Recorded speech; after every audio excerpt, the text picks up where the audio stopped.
my great pleasure to bring out your next comedian of the evening. He's a very funny guy. I was able to hang out with him. I just met him this evening backstage. Really cool. I think you're gonna like him a lot. I guess he's been described as like a Bigfoot sighting because what you're about to see, you won't believe, and apparently no one else will believe it either. So ladies and gentlemen, please put your hands together for Mr. Joey Porter.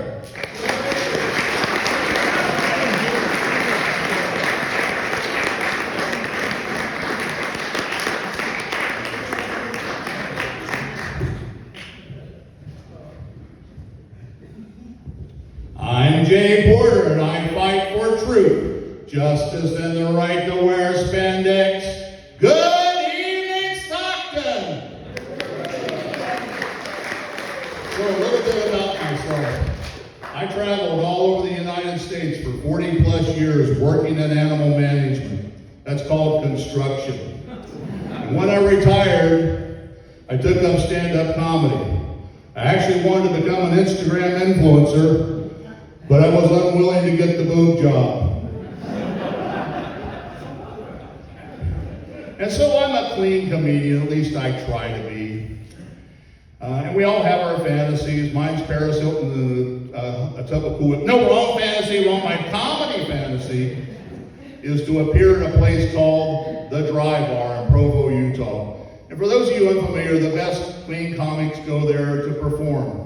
And it's more of a rural crowd, which I'm very content with. I'm staring out, and they're wearing their work boots, and their jeans, and their red and black flannel shirts, and their Bass Pro Shop hats, and that's just the women in the audience.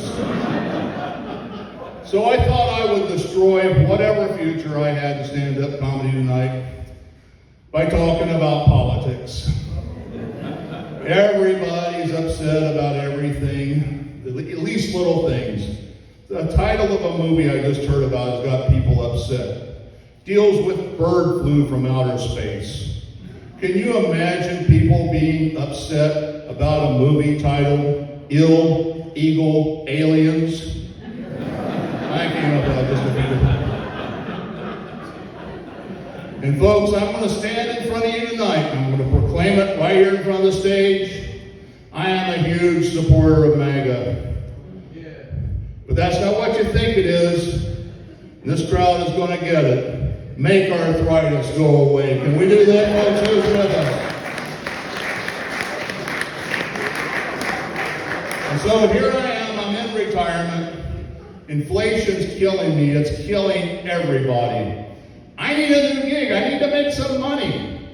So I've been investigating, and I'm going to set up an OnlyFans site for myself.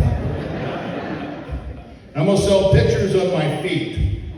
That's because there's a lot of people, a lot of sick people in the S&M. Do you know what S&M stands for? Sandals and moccasins. Sandals and moccasins. And so, a lot of concern about what's going on in Washington, D.C. right now. What's going on at our White House.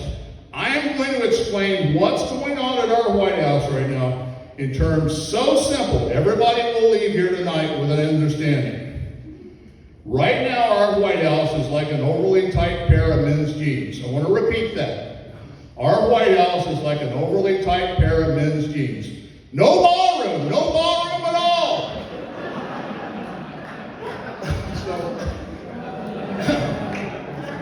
I said try to be clean. Anyway, so as I said, I worked all over the United States for many, many years. I'm going to tell you about a few of the more interesting places I lived. First of all, I was born and raised in West Virginia. Don't hold that against me. And my biggest claim to fame growing up there was I was the West Virginia Tech dancing golden bear, which meant once a week I got to dress up in a bear suit, have some fun, maybe take some drugs. Okay, but anyway. So I got to dress up by myself at that time. I was a lone wolf. Now there's these people called furries. And I can just imagine that they approached me back then and said, hey, we hear you dress up in a bear suit. You know, we all get together on the weekend and dress up in animal costumes and party. And I was said, that is weird. That's the craziest thing I've ever heard. But I'll be there. Count me in. And then I lived So I left there, went to New Mexico, where I was exposed to my first cult, the cult of Amway.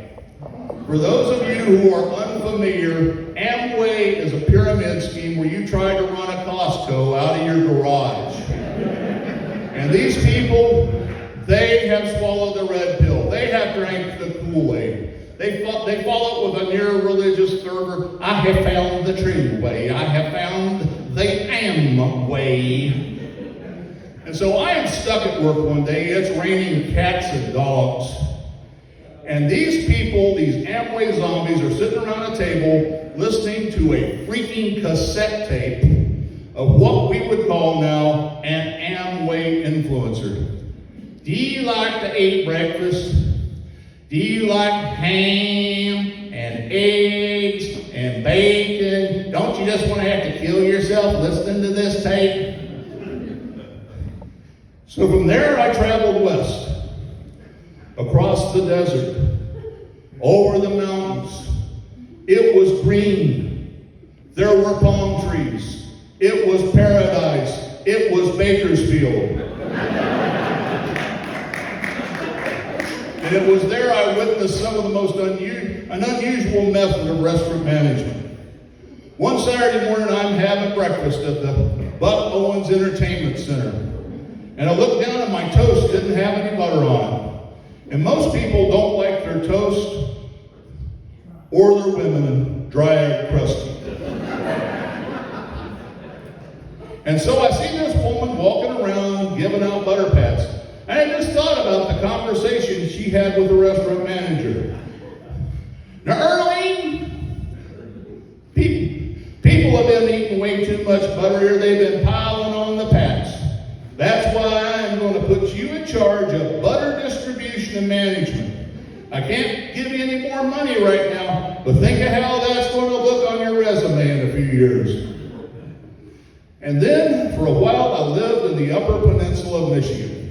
For those of you who don't know, there is part of Michigan that sticks out, goes above Wisconsin. This is where the hoot owls live with the chickens. And it was there I witnessed some of the sickest activities I've ever seen in the United States. Young couples going south to honeymoon in Green Bay. So my wife and I drive down to Green Bay. We get a hotel room not across from Lambeau Field where the Packers play. And they offered us the honeymoon suite. And that got me to thinking, what is a Green Bay honeymoon like? Well, a couple of nights before the wedding, I'm imagining the mother talking to the daughter going, honey, I want you to wear this Aaron Rodgers jersey. You see, when I got married, I wore the Brett Favre jersey. Your daddy really liked it. And your granny, she wore the Bart Starr jersey. Your grandpa really liked it. Started a family tradition. And I'm going to give you this little white dish towel here. I want you to wear it like a center towel. And I want you to whisper behind your husband's ear, honey, push it in the end zone.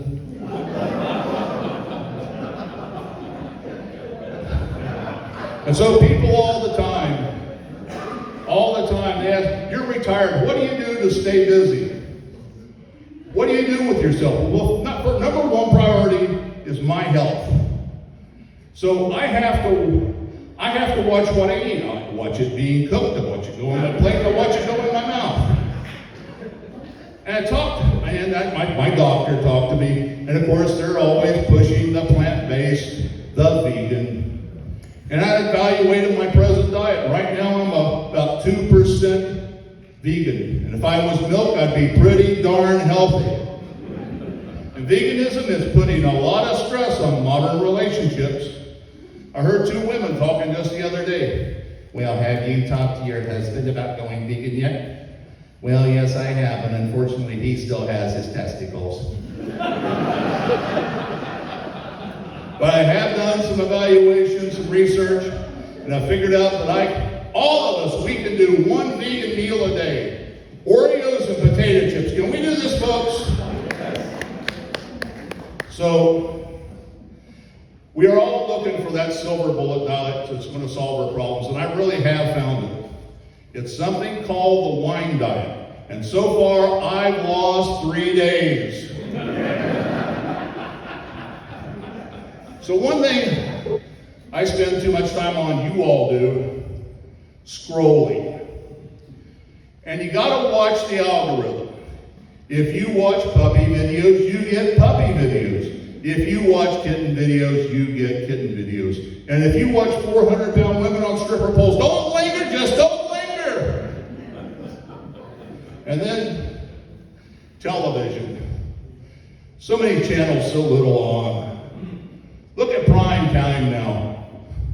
Remakes of old game shows from 60 years ago, new game shows that don't make any sense. Tonight on ABC TV, it's gender hijinks galore on What Pronoun Am I? And then reality television. Shows like the 600-pound pimple-popping housewives of Orange County. And then we get to the weekend.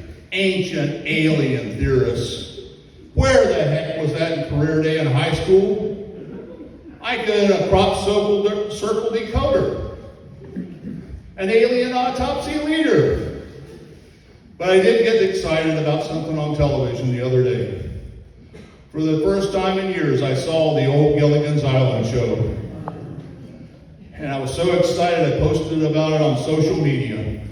And of course, a friend of mine asked me the big Gilligan question, Ginger or Marianne? And I thought for a second, I said, you know, at my age, Mrs. Howell's starting to look pretty darn good.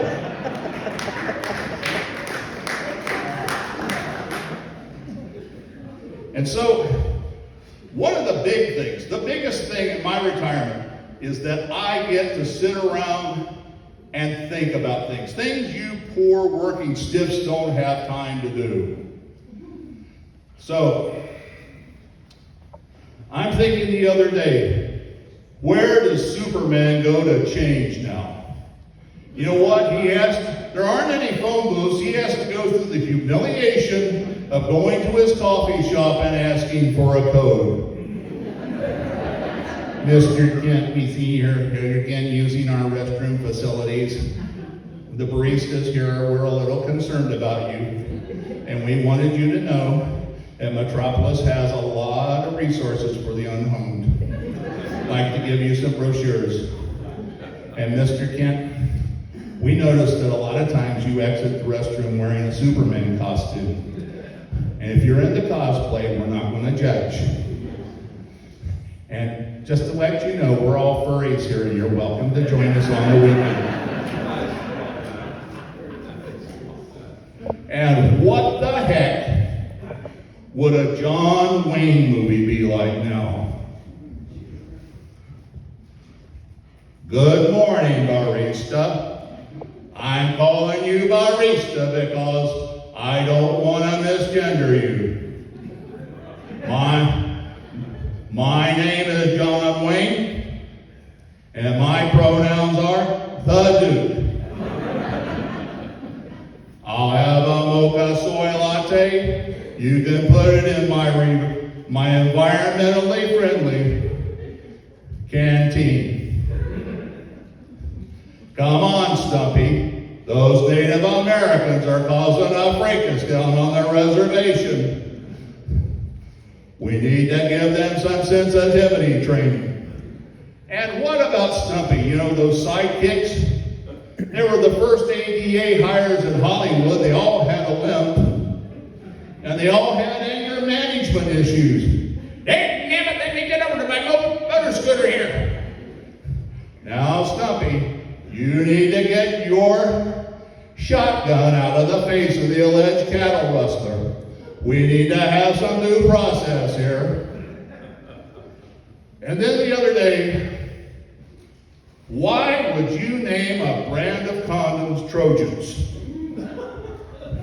When I think about Trojans, I think about a gift in Arena Gate. Inside that gift, there's an army. And when that army escapes, it creates chaos and destruction. So speaking of chaos and destruction, I have 2 grandsons, aged 5 and 7. I'm driving a home the other day, and out of the back seat, the little one goes, when I grow up, I'm going to buy a blue bearded dragon, but not off the dark web. The older one jumps in and goes, yeah, that's a sketchy website. My head flips around like Linda Blair from The Exorcist. Where did you hear about the dark web? And it would go, YouTube videos. So parents, grandparents, do your kids and grandkids a favor. Please expose them to those old, extremely violent, politically incorrect Looney Tunes where they're going to learn about classical music from Bugs Bunny and theoretical physics from the Roadrunner. So I'm good. My wife and I, we've been married for 42 years. Give it up for her. People ask, how do we do that? Well, I give the most logical response I can. You haven't seen me naked, have you? You don't have to laugh. So my wife and I would love to travel. I'm going to tell you this little story to finish here. So we men, as we get older, we develop what you might call a leakage problem. We're talking about dribbling, not basketball. And so, shortly after I developed my problem, we were going on a trip. So I got up that morning, I put on my pee pad, and we headed off to the airport. Now I have an artificial knee, an artificial hip, and I always volunteer that information to TSA. That's known as tension, stress, and anxiety. So I go through the metal detector, and they always give me a little extra wanting, so they gave me the wanting. But it continued. And then he started to wand around my groin area and pat around my groin area. And this went on for a bit. I looked behind me, and there on the screen was an outline of my body with a white rectangle over my groin. And at that moment, I knew I was a suspected pee-pad terrorist.